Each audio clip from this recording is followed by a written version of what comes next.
It's Talk Points once again on Lagos Television, and we're very happy that you can also link up with us today. On Talk Point today, we'll be looking at roles of trade union organizations in the development of the economy and also Nigeria at large. They have various roles to play, and those are the things we'll be looking at today. Of course, we know that trade union organizations they represent the employers, and also they go between the employees and the employers, and they also have roles to play in terms of economic development. They are usually linked to welfare of workers, because they are the ones that actually go out to say, look, you must do this for our workers, you must do that for our workers, so that they can benefit more, and also the nation can also benefit from that. Once there is cordiality, once there is no strike action, things will go on right. Those are the things we'll be looking at today. But of course, we know that there are two main bodies for the trade union organizations. So we have the Trade Union Congress of Nigeria, and we also have the Nigeria Labour Congress. Those are the two main bodies that we have in Nigeria, and they also have other affiliates under them. So today I have a guest in the studio, and he is the chairman of the Trade Union Congress of Nigeria, Lagos State Chapter, Comrade Gbenga Ekundayo. Comrade, nice to have you on Talk Point again. Thank you very much for having me. Yes. It's good to be here again. Yes, it's good to be here. Yeah. Thank you. It's good to have you, rather. Thank you so much. Let's quickly look at, some people will say, trade union, NLC, they don't know the difference, because they just know that they are unions, they are bodies that talk to the welfare of Nigerians, and also a go-between, just like I said earlier. But what is the difference, or what are the differences? Okay. Let me start by saying that in Nigeria today we have two labor centers, the Nigeria Labour Congress and the Trade Union Congress of Nigeria.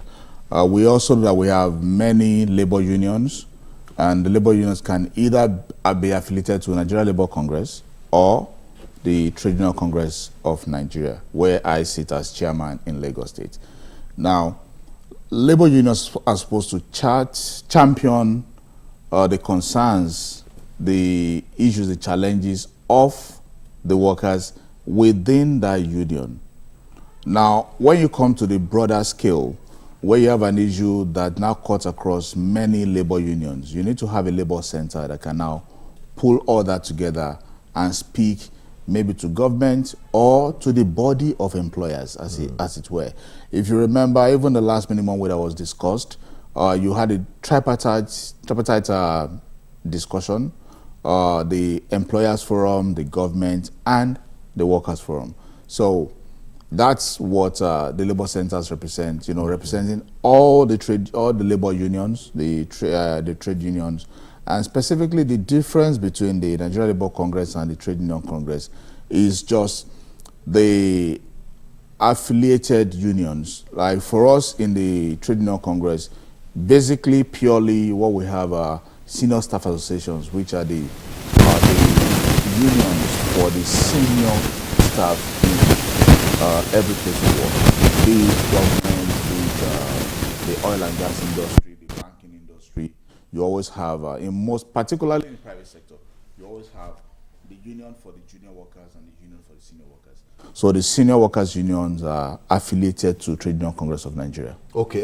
If you say that means that the Labour Congress, the Nigeria Labour Congress, can we say caters to those of the junior workers, or they also cater to the senior workers? Because we need to have a kind of different line of thought and difference to know. Well, I think what I can speak to are the members where I belong, what I know. I will want to dabble into another man's house, though I'm aware of a bit of a mix out there. But what I know clearly is the Trade Union Congress of Nigeria, where purely all are senior staff unions, senior staff associations.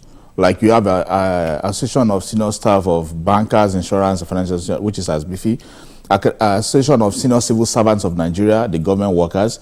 You have a petroleum and natural gas senior staff association, Pengasan, where I belong. So you see that it's always senior staff. You know? Oh, okay. Yeah. Yeah. Okay. I think we will get that clear, and the audience too will also get that clear. Now, who are those that can actually join the TUC? Is it that you have a fixed figure, or the least figure of those that can join the TUC, and who are those eligible? You know, every organization has its structure, and there's a point where people are seen to be senior staff, and there's a point where you have like middle management, upper management, and all that. So for us, the unions that are affiliated to TUC, they organize senior staff to middle management. For example, if you look at Pengasan, where I belong, we have the cadre for the junior workers, and then you have the cadre for the senior workers and some middle management. So senior workers are the members of Pengasan. Similarly, if you go to Association of Senior Civil Servants in the government sector, from level 7 above, they are members of association, which means the junior workers from 6 below, they are not to be unionized by the senior staff union there, which is a Association of Senior Civil Servants. So that's where the mark is. Oh, okay. That's thoughtful. That information. Now, you are the chairman of TUC, and you've been there for some years now. What are the things you think you have achieved, and how have you been able to liaise with the government or the people, the employees or the employers rather, to further ensure that welfare is taken care of? It's a continuous discussion. We continue to have engagement, but I think over the years we have deepened the level of engagement with, most importantly, the affiliate unions. We do hold training, seminar sessions, workshops. We now target Labor Summit that we hold on a yearly basis. We even have gone to we do it at the Southwest level, where all the states of Southwest come together once a year. And besides creating a platform for us to compare notes, contrast, and also see best practices across the states, we are also able to impart knowledge, talking about, what do you call it? Emotional intelligence, communication skills, leadership skills, time management, effective people management, and things like that, so that those who are in the leadership role can actually give better services to our members across the labor unions. That's something that we do on a continuous basis. Besides that, we also engage with management of companies, even with the state government from time to time. We do write and inform them of certain things that need to be done. Even when you don't get a response to letters, you see steps being taken, and that's one thing particularly in Lagos, you give kudos to the state government. You see certain steps being taken. We know the effect internally, and we know the things that we've been able to challenge. For instance, in Lagos State particularly, they had a policy where every government project, they reserve 10% of the housing project for the state workers, that they can give out to 40% rebate. And I remember we wrote Mr. Governor years back, and graciously he expanded the volume from 10% to 20%. So if they were giving 100 houses out of 1,000 before, now there's 200 houses out of 1,000. And that's also a continuous discussion. So those are the little things that we try to do. We also try to get into the agri space, bringing our people together. What can we also do? It's not just when you are at work that you just want to, depend on only the pension that will come when you retire. What are the things that you can do now and build something extra for yourself in the future? And while doing that, also contribute to the your local economy, contribute to the growth around. And we think that one important thing that that must be on our minds, all of us, is do we have adequate food for our people? There are a lot of young men running up and down the street looking for the next meal. Right? Those are brilliant minds that can do great things. But can they really be unlocked? What can we do? So there are those things that we're looking at.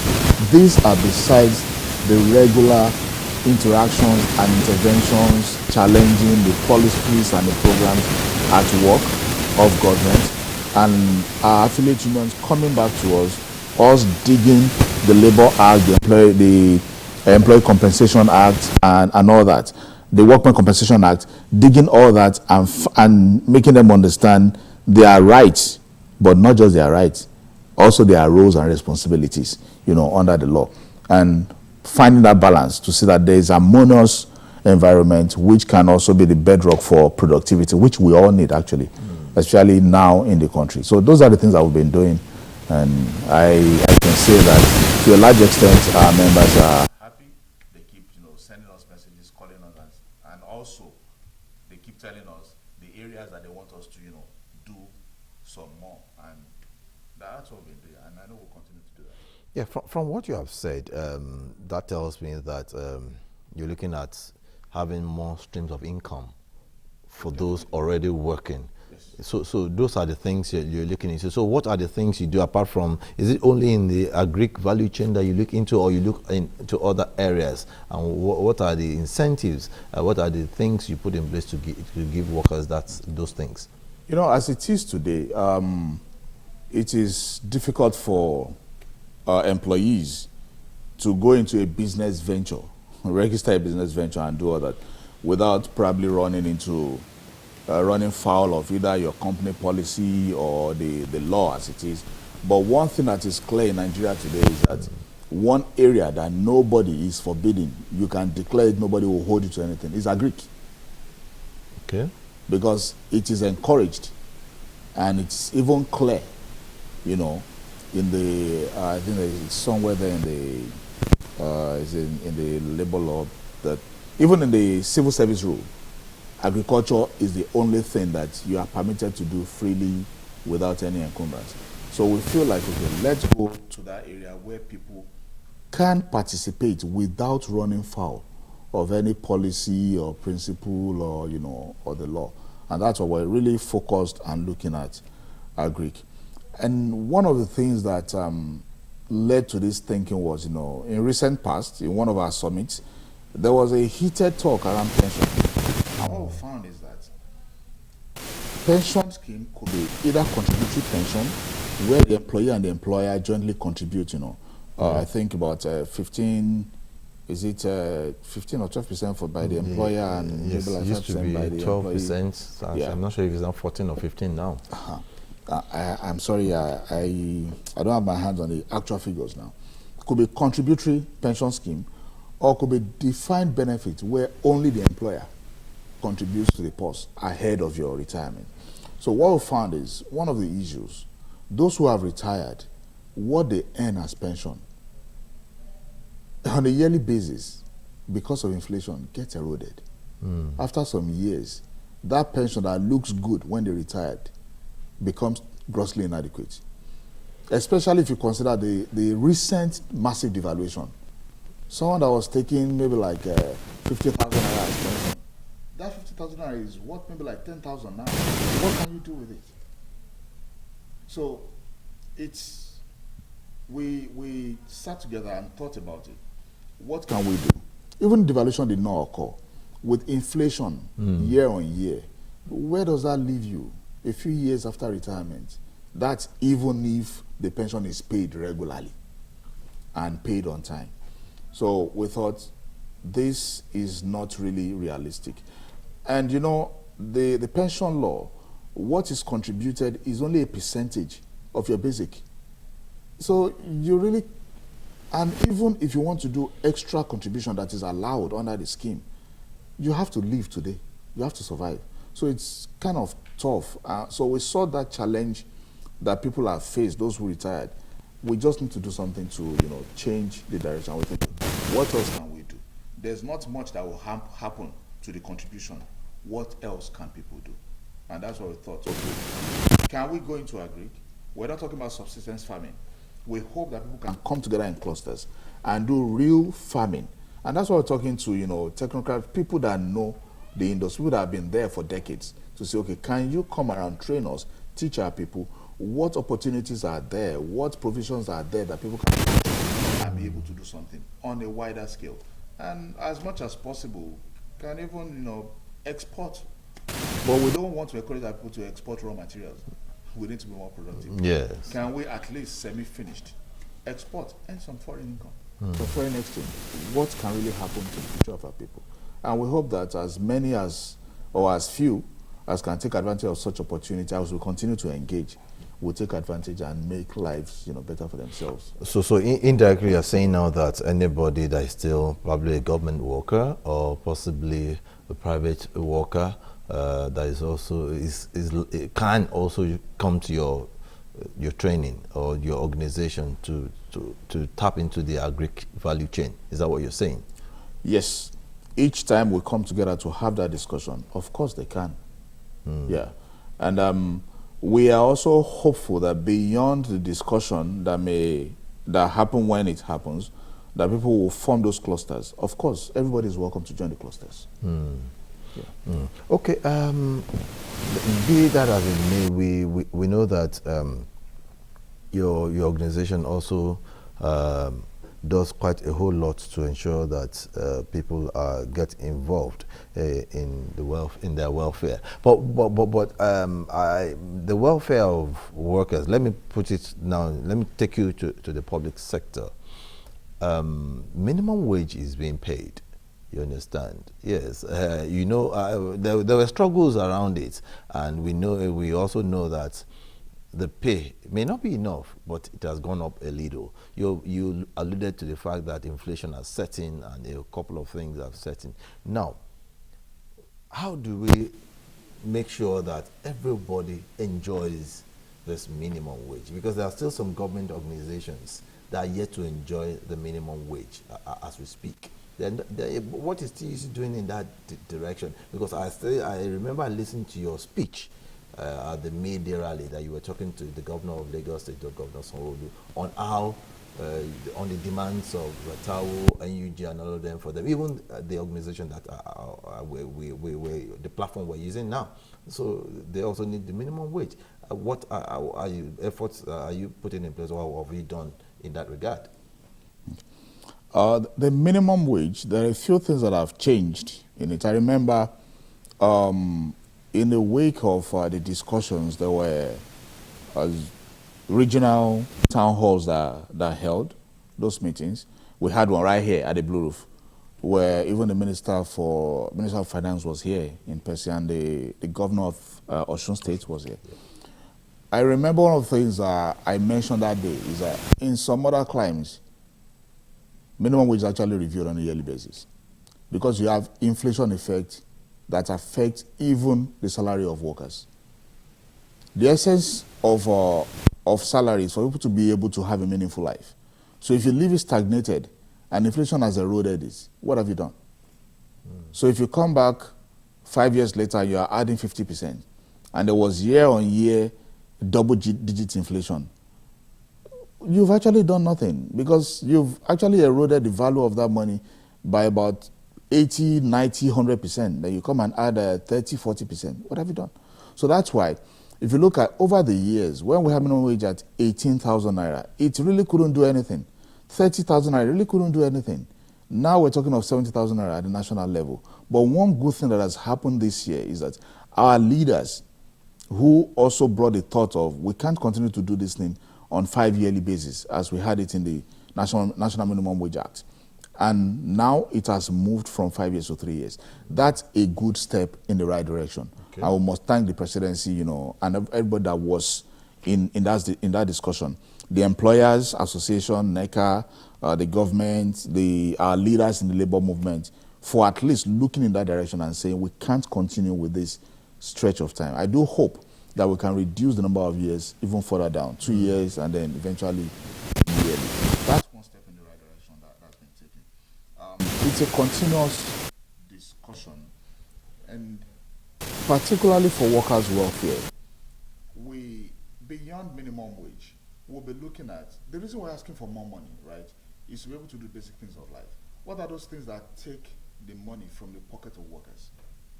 Housing, transportation, and if you come to Lagos, transportation is a major cost for people.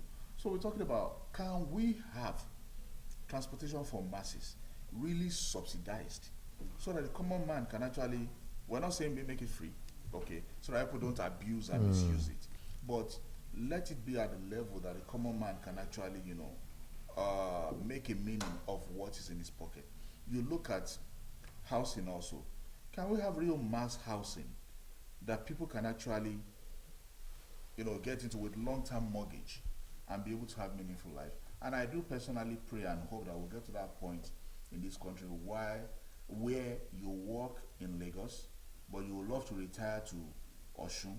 You don't have to work in Lagos, try to build a house in Lagos, and at the same time trying to build a house in Osun that you want to retire to. I do hope that we'll have a flexible property market in the near future where people can just work where they work, have their home where they have it, where they work, and when they retire, they can sell it and easily buy another one where they want to retire to.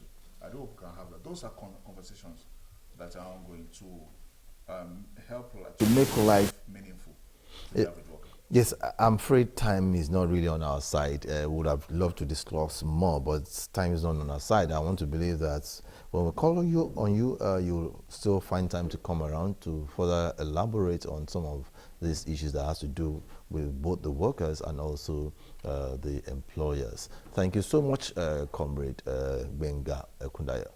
Thank you very much for having me once again. Yes, I've been speaking with Comrade Gbenga Ekundayo of the Trade Union Congress of Nigeria, Lagos State Chapter, and he's been talking on efforts of the union to ensure that the workers' welfare and also that they also contribute to the development of the economy. On that note, we have come to the end of Talk Point. 767 and 112 still remain the lines to call in times of emergency. Stay out of trouble. Ensure you contribute your own quota to the development of Lagos State and also Nigeria as a whole. I am Omololu Rosanwo. See you some other time.